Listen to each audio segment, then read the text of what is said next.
Hey everyone, here with me on the stream. I actually thought I'd do something a little bit different today. Usually when I record a budget deck video, I do a lot of preparation. I prepare all the decks and the sample decks beforehand. But today, I kind of changed my mind at the last minute as to which deck I wanted to do. So I thought I'd actually just stream me building the deck and kind of just the very simple thought processes that I go through when I do build a deck. So today I wanted to do Rogue. So what I'm doing now is just kind of building up, getting a couple of lists for me to look at and kind of see where the strengths of these decks are. For a lot of these decks, I do use HS replays. Mostly because I find it very useful to see which cards have the highest win rate. So I can actually see if I can do this. Ooh. Oh, look! It's HS replays right here. Phenomenal.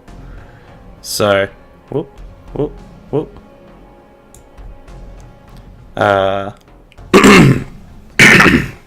So this is the deck that I'm looking at on here as well. Same deck. We can actually go through and look at what the win rates are when we keep the cards in our mulligan. When we draw the deck, what's the win rate? So we can see in this deck, understandably, Kaliseth has the highest win rate card, presumably because whenever you draw Kaliseth, you're going to play it on 2. And in fact, this data is based off keeping Kaliseth 100% of the time.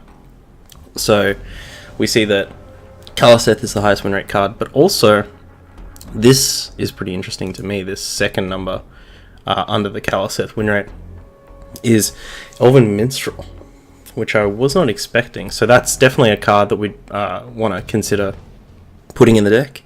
One of our rares. Spellbreaker, Southsea Deckhand. That's another really interesting one. I would not expect Southsea Deckhand to have such a high win rate.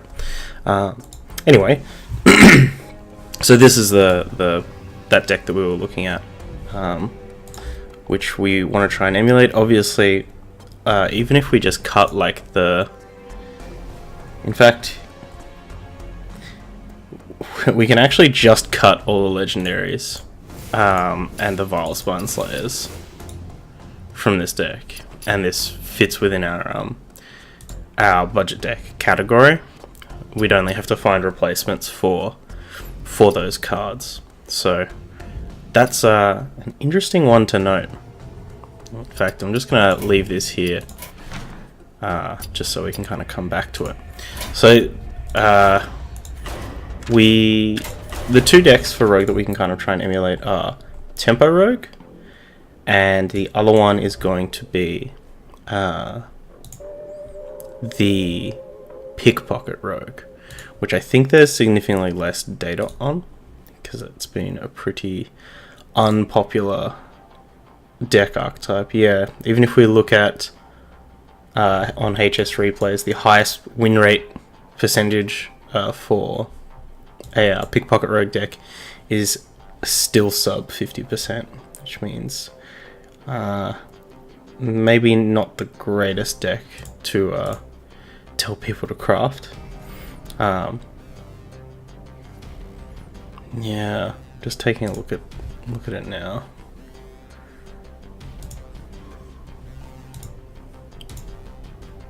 Also, that highest win rate deck is still a 10,000 dust deck, and I just don't feel super confident in telling people to craft a 10,000 dust deck that has a sub 50% win rate.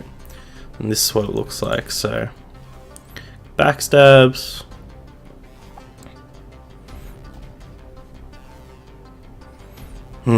see, I kind of wanted to try a Pickpocket Rogue kind of thing, but using the Mana Wraith, or the Mist Wraith rather. Just try and build a deck around this and some of the Echo cards, but just don't feel good enough.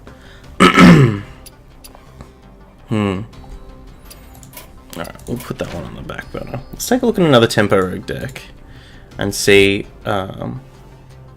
if there's any major differences out there between lists. Because Tempo Rogue's not something, if you've seen any of my Tempo Rogue videos before, it's not something I experiment with quite a lot, or play quite a lot.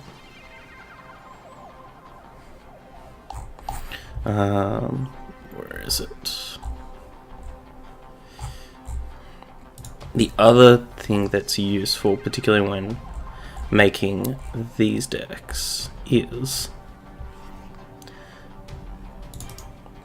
you can find the archetype screen on HS Replays.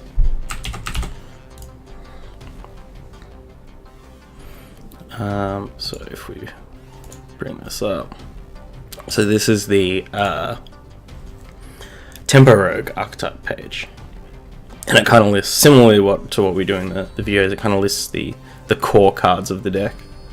So the cards that are seeing the most play within the archetype, and then popular cards is like the just off the step there. So we can say, you know, most of these decks are playing, the majority are playing Backstab, Shadow Step, Cold Blood, Firefly on all these, and these cards are commonly included. It's super weird to see the Southsea deckhand as kind of just top of the popular on the popular cards when it has such a high win rate.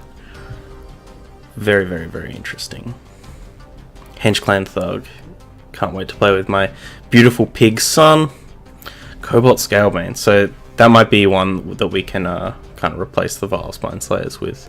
Not a replacement for effect, but certainly a replacement in the curve, and a suitably kind of powerful card. Tar Creeper as well. That's another one to keep in mind. Interesting. There was a budget version of the Tempo Rogue that I saw that was playing Marsh Drake, which is this one. I guess the idea being that, you know, you're gonna dagger up and you can kill the Drake Slayer, so you get a 3 mana 5/4, but kind of I don't know. It's easy to say that, but in actuality, you might want to do something else rather than dagger up. Like that would be it would almost be better in the like Odd Rogue, I feel. Anyway, let's rip us another deck.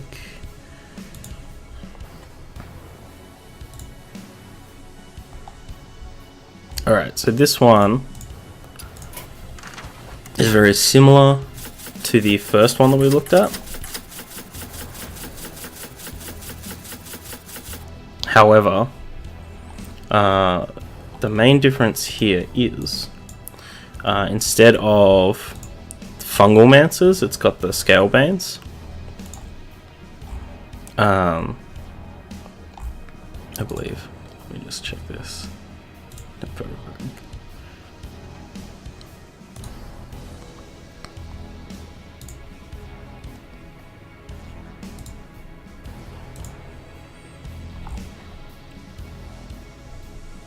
It's got this Sonya Shadow Dance in here.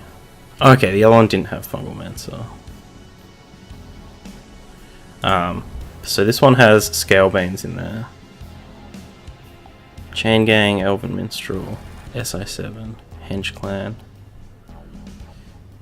Oh, the other deck had Argent Squires and Glacial Shards and Fireflies and Southsea deckhands. So the other one had significantly more 1-drops, whereas this one has Tar Creeper, Sonya. Where are the other two cards gone? The 2 Cobalt Scalebanes? Yeah. Interesting. So this one's leaning a bit heavier on the late game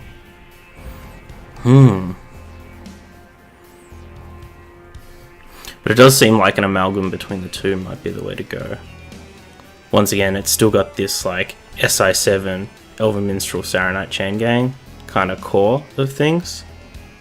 So I think that's probably the way to go. Like, it might not be maybe the best kind of deck crafted to like win games on its own, but certainly the best representation of like here's a core of a deck, and you know, add some legendaries to it, and see how you go. So I think we might do that.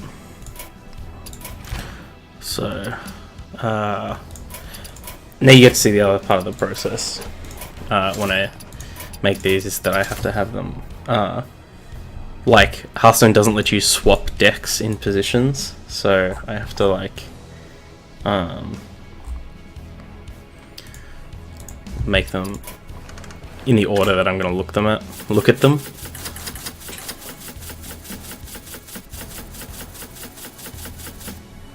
We might even try and fit another Spellbreaker in here.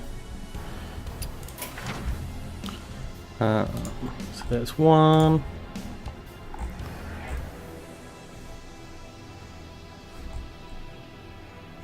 And this is like the the slower version.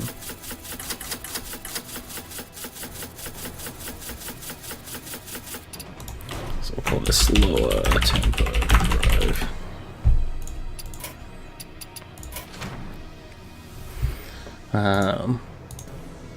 And then we'll just see if there's any other decks out there that are doing something super goofy.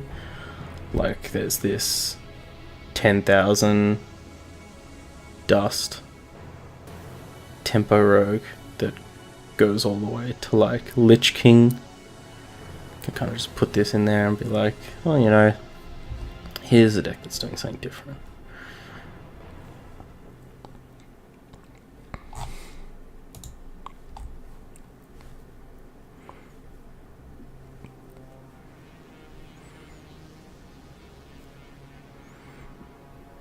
A lot of these tempo rogues all do look the same.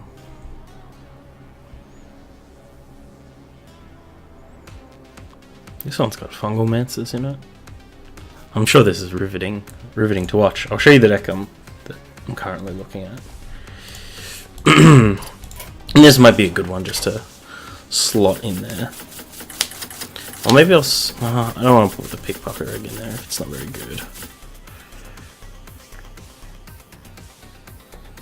Yeah, it really is just the same, except it's got fungal mancers instead of scale bands, and it's got a Lich King in here over. It doesn't have the 1-drops, so, and there's a second Tar Creeper in here. So, what's it cutting? It's cutting the 1-drops for them, of course. But I don't like that.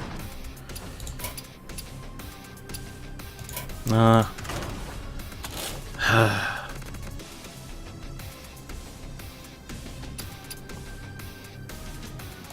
think I'll just have the 2 decks today.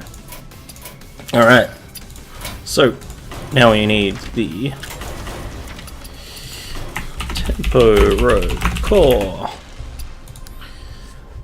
which is going to be Backstabs, Shadow Steps, Cold Bloods, Fireflies,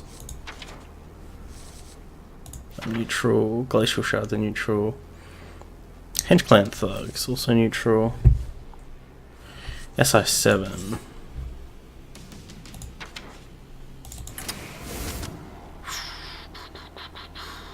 Elven Minstrel,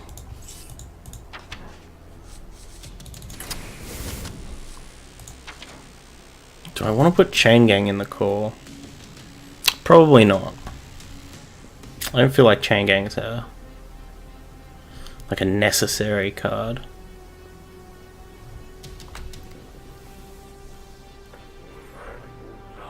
It's definitely a very good card to put in there, but SI7 and is like the perfect example of a tempo card, and Elven Minstrel is a very high win percentage card, so we'll leave the Chain Gangs. Just because we can put 6 rares in the deck doesn't mean we always should. And then no 5-drops, I guess. So we need the neutrals. We need a Firefly. We need Glacial Shard.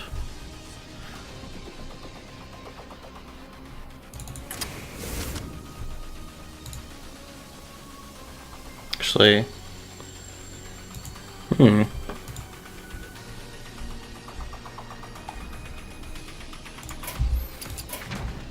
both of these decks were playing Glacial Shard, right?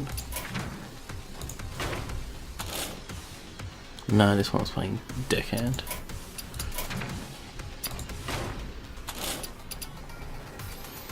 We'll put Deckhand in there.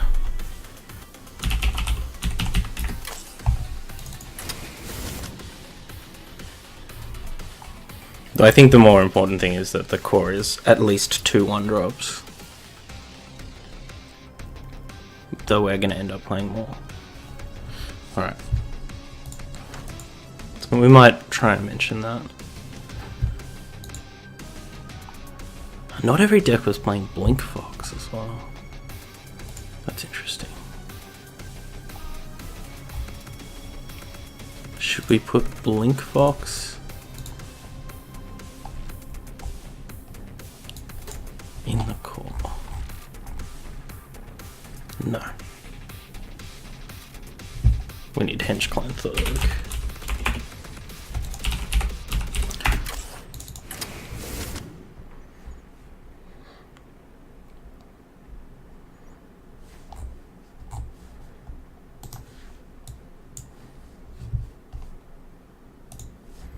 Yep, Hench Clan Thug.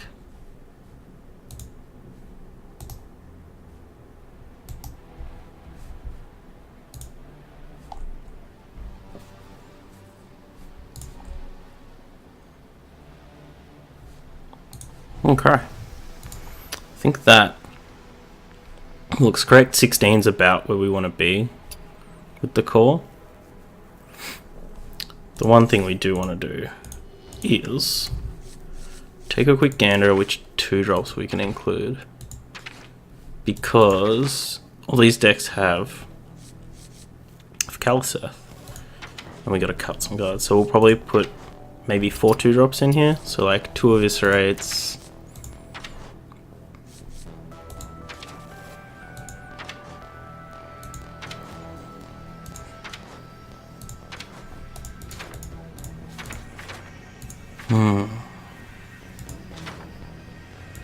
could do Direwolf Alpha if we're going to be jamming a bunch of 1-drops in here.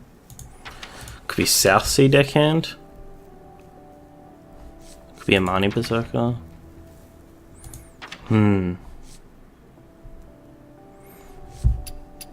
Interesting.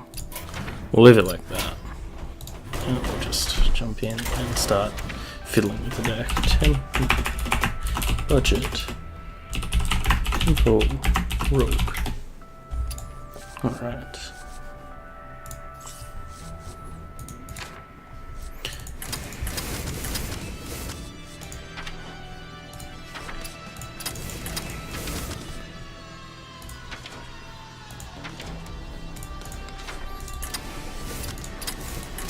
These Eviscerates in here. Sap. Ooh, we get to run Sap because we're not playing Kaliseth. Very interesting.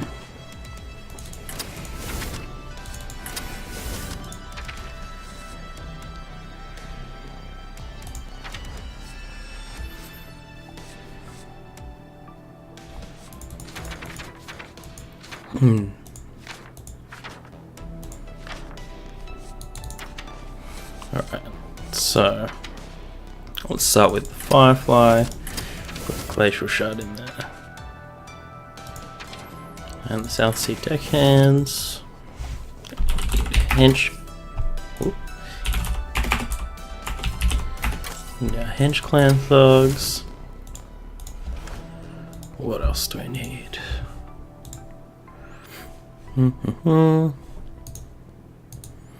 We need our choice of 5-drop, which I believe is going to be Scalebanes. I haven't been enjoying Fungal Mancer recently.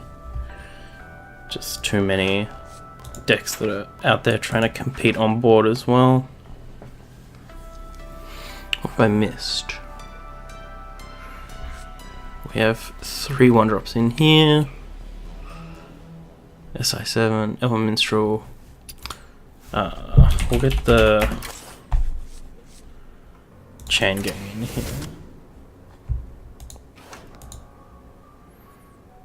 Okay.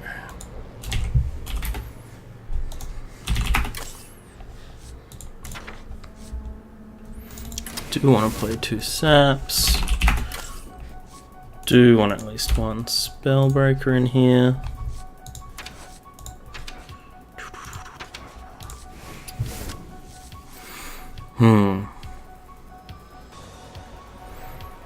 So the options now are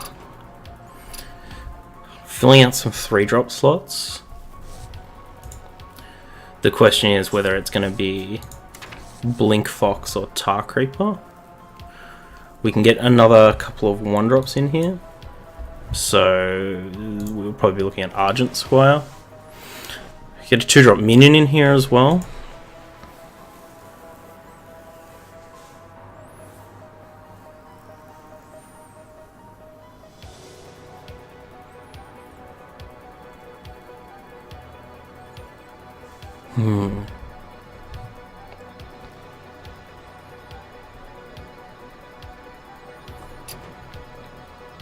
Two-drop minion would be nice. Maybe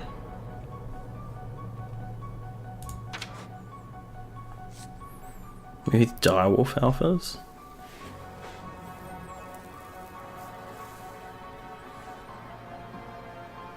So many options but not enough deck space? That's correct, yeah. It's more... I don't know. Don't know how to put it, but like... It's like... What I want to put in there is 4 cards. And it's hard to gauge where we should cut something from. So like in my head, I think I want to put 2 Direwolves in here, 1 Fungal Mancer, and 1 Tar Creeper. But then where are you cutting stuff from? Is the question. Like, could cut 1 Chain Gang. I don't want to cut this Spellbreaker. Maybe we just don't put the Tar Creeper in there. But I feel like the Tar Creeper is like a pretty important thing. We would cut one of the saps. I think that might be the way to go. So it would look like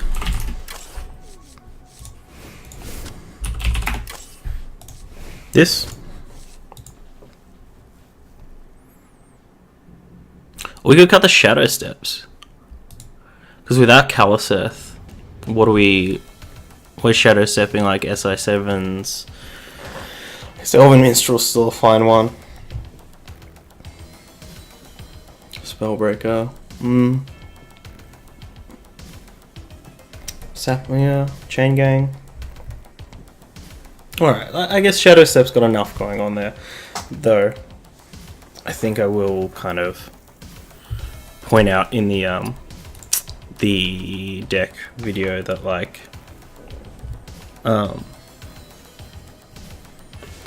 that this Shadow Step might not have enough targets, especially without Leroy as well.